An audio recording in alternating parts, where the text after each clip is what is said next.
홍콩 하면 떠오르던 낭만과 자유를 이젠 찾아볼 수 없게 됐습니다. 홍콩이 반란과 선동 항목까지 포함된 국가보안법을 제정하기로 했기 때문입니다. 이렇게 되면 홍콩은 완전히 중국화가 완성되면서 홍콩이 가지고 있던 본연의 매력은 완전히 사라지게 될 것으로 보입니다. 그런 여파일까요? 홍콩에 들어와 있던 자본들은 이미 대대적인 탈출을 시작했습니다. 이로 인해서 홍콩의 금융마저도 붕괴될 조짐을 보입니다. 여행 가기도 두려운 도시가 되어버린 홍콩의 내막을 와이타임스가 추적해 봤습니다. 지금 시작합니다.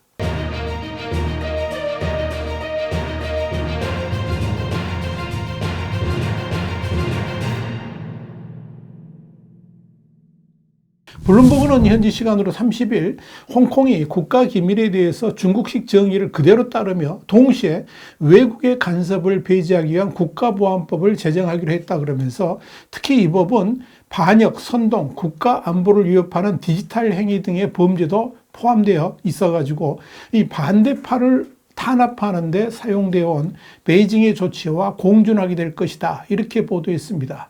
이에 대해서 존 리 홍콩 행정장관은 지정학의 복잡성과 증가하는 위험을 고려할 때 가능한 한 빨리 국가안보를 수호할 수 있는 법을 마련해야 된다 그러면서 26년 동안 기다려왔는데 더 이상 미룰 수 없다. 이렇게 강조를 했습니다. 홍콩은 이미 지난 2020년부터 중국이 요구한 내용을 담은 국가보안법을 시행하고 있지만 이번에 개정되는 법은 과거보다 훨씬 더 강력하고 아예 중국과 동일한 수준에서 홍콩의 자유를 박탈하겠다는 분명한 의지를 보이고 있다. 이렇게 보시면 됩니다.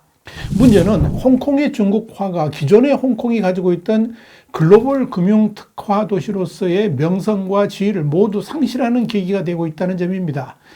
물론 존 리 장관은 정부는 홍콩을 다시 개방하고 홍콩을 세계적인 도시로 만들려고 노력하고 있다 이렇게 주장하지만 실제 하는 행동들을 보면 홍콩을 중국 내의 한 도시로 완전히 탈바꿈하는 역주행을 하고 있다 이렇게 보시면 됩니다. 지난 24일에도 홍콩의 프리프레스는 민사 및 사업 문제에 대한 본토 판결 및 상호 집행 조례가 29일부터 시행된다 이렇게 보도를 했습니다. 이 조례의 핵심은 홍콩 법원과 중국 법원이 각자 내린 민사 판결이라든지 명령을 상호 인정하는 것인데 이 중국 법원이 결정하면 홍콩 내 자산을 압류하거나 몰수할 수 있다는 의미입니다. 이렇게 되면 홍콩의 상당수 부유층들은 더 이상 자신들의 재산을 안전하게 지킬 수 있다. 이런 방패막이 사라져 버리게 됩니다. 홍콩 자산에 대해서 중국 정부가 직접 통제할 수 있는 길이 열렸기 때문입니다. 여기에 대해서 홍콩 프리프레스는 재산권 침해 우려를 넘어서 홍콩과 중국 사이의 모든 사법 관련 정보가 완전히 공유되는 상황도 발생할 수 있다. 이렇게 우려했습니다.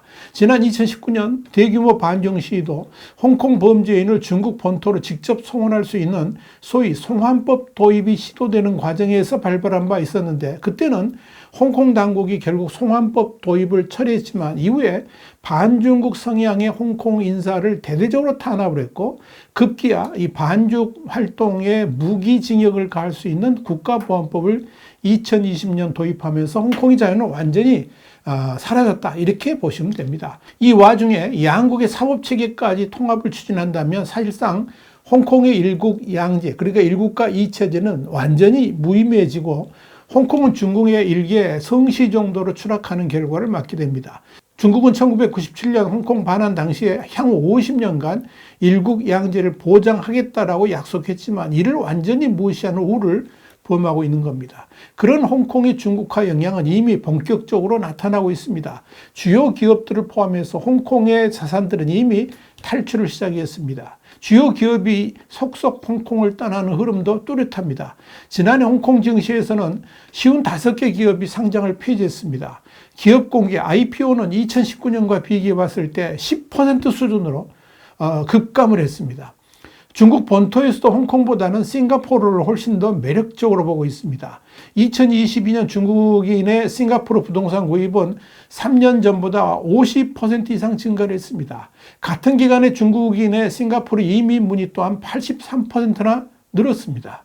세계 금융을 쥐고 흔들던 홍콩의 영광은 이제 사라졌습니다. 낮은 세율과 최소한의 규제 등 혜택에다가 1992년 미국이 관세와 투자, 비자 발급 등에서 중국 본토와 다른 특별 대우를 해준다는 내용의 홍콩 정책법을 제정하면서 홍콩은 미국, 뉴욕, 그리고 영국 런던과 함께 세계 3대 금융 허브로서 자리매김을 했던 겁니다. 그러나 홍콩 금융의 대륙화로 자유로운 금융 중심지라는 홍콩의 매력이 사라졌고, 또한 중국 경제의 몰락과 함께 이미 공동 운명체가 되어버린 홍콩 경제, 그리고 홍콩 증시도 최악의 상황을 맞고 있는 것입니다. 그러면서 아시아 금융 허브라는 홍콩의 오랜 명성도 흔들리고 있습니다. 그러다 보니 홍콩은 이제 껍데기만 남은 국제 금융 허브의 유적지다, 이런 자조도 홍콩 금융들 사이에서 나오고 있는 겁니다.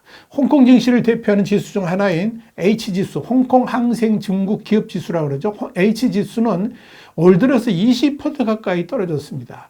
H지수는 홍콩 증시에 상장된 중국 기업 주식, 그러니까 H주 가운데서 50종을 추려가지고 산출한 지수입니다. 공상은행, 차이나 모바일, 이런 기업들, 그리고 이런 중국 국영 기업들이 주로 포진해 있었는데, 이 지수에 2018년 들어와가지고 대륙의 민간 회사들이 대거 편입됐습니다. 그러면서 홍콩다움도 사라져버린 겁니다. 그 좋은 예가 부동산 개발업체인 미국이안입니다. 디폴트 위기로 이 회사 주가가 폭락하면서 H지수는 직격탄을 맞았습니다. 지수에 편입된 텐센트, 알리바바 등 대륙의 빅테크 기업들도 2021년부터 이어진 중국 정부의 빅테크 때리기 규제로 주가가 폭락을 했습니다. 이런 홍콩의 경제 추락을 예견하지 못한 채 H지수에 투자했던 많은 사람들은 이제 대부분의 자산을 털리는 상황으로 전락을 해버린 겁니다. 여기에는 수많은 한국의 투자자들도 포함되어 있습니다. H지수를 기초자산으로 하는 주가연계증권 ELS 상품에 가입한 한국 투자자들이 수조 원대의 손실을 볼 것이다, 이런 우려가 나오는 것도 바로 이런 배경이 깔려 있는 것입니다. 홍콩이 다른 대표 지수인 항생지수의 경우에 2020년부터 지난해까지 연속 3년 하락을 했습니다. 올해도 상황은 마찬가지로 1971년 지수 출범 이후에 처음으로 4년 연속 지수 하락의 불명예를 기록할 것으로 보입니다. 상황이 이렇다 보니까 홍콩이 과거 1998년 있었던 아시아 금융위기 때와 같은 상황을 연출할 수도 있다, 이런 우려도 나옵니다. 그 당시에는 태국이 진앙지였는데 이제는 홍콩이 이 아시아 금융위기를 몰고 오는 주범이 될 수도 있다, 이런 진단이 나오고 있는 겁니다. 주목할 것은 홍콩의 경제가 이렇게 심상치 않게 돌아가면 당연히 민심도 사나워질 겁니다. 그럴수록 홍콩 당국의 시민이나 여행객들을 대하는 태도도 날카로워질 수밖에 없다는 겁니다. 사실 홍콩 당국이 국가보안법을 강화하는 것도 홍콩 시민의 반발이 거세질 수도 있다는 것을 알고 미리 대비하고 있다라고 보면 될 겁니다. 덩달아 해외 여행객들 역시 행동거지를 조심해야만 될 겁니다. 자칫 홍콩의 국가보안법 칼날에 희생될 수 있기 때문입니다. 지난 1월 10일 홍콩 공영방송 RTHK는 광복 홍콩 시대혁명이라는 문구가 적힌 티셔츠를 입은 홍콩인에게 징역형이 선고됐다라고 보도했습니다. 이 여행객이 체포된 장소는 홍콩 시내도 아니고 홍콩 국제공항 내였습니다. 그런데 홍콩의 자유에 관련된 문구가 적힌 티셔츠를 입었다는 이유로 홍콩 당국이 체포를 했고 결국 징역형까지 부과해버린 겁니다. 지난해 7월에는 반중국 발언을 했다는 이유로 홍콩 입국이 거부당하는 일도 있었습니다. 이는 중국 또는 홍콩 당국이 외국인들의 해외 발언까지도 체크하고 있다는 것이어서 이 외국인을 감찰하고 있다는 의혹을 낳게 했습니다. 상황이 이렇다면 한국 사람들도 이제 홍콩 여행을 가려면 스스로를 되돌아봐야 될 겁니다. 그러면서 이 반중국 또는 자유 홍콩 등의 기록이 담긴 서적이라든지 이 핸드폰마저도 유예된다는 결론이 나옵니다. 이것이 지금의 홍콩입니다. 그래서 저는 홍콩을 앞으로는 못 갈 것 같습니다. 결국 홍콩의 이런 변화는 홍콩의 중국화로 인해서 생겨나는 일들입니다. 그런데 지난 1월 1일 홍콩 사우스 차이나 모닝 포스트는 존 리 행정장관이 중국어 매거진인 바오히니아 잡지에 기고한 글에서 신년맞이 4가지 기대를 밝히면서 그중 국가안보 수호를 으뜸으로 언급했다, 이렇게 보도를 했습니다. 리 장관은 홍콩 정부가 올해 홍콩판 국가보안법 입법 완료를 위해서 총력을 기울일 것이다, 이렇게 밝혔다는 겁니다. 그러면서 이는 국가보안법과 함께 국가안보수를 위한 효과적인 법적 시스템을 만들기 위한 것이다, 이렇게 설명을 했습니다. 홍콩은 이렇게 국가안보가 최우선되는 도시로 변해버렸습니다. 경제는 이미 뒷전이 되어버렸다는 겁니다. 홍콩은 이렇게 화려했던 네온사인도 다 사라지고 낭만과 사랑도, 그리고 뜨거웠던 자유도 다 희미해져 버린 추억의 도시로 전락하고 말았습니다. 와이타임 정세 분석이었습니다. 감사합니다.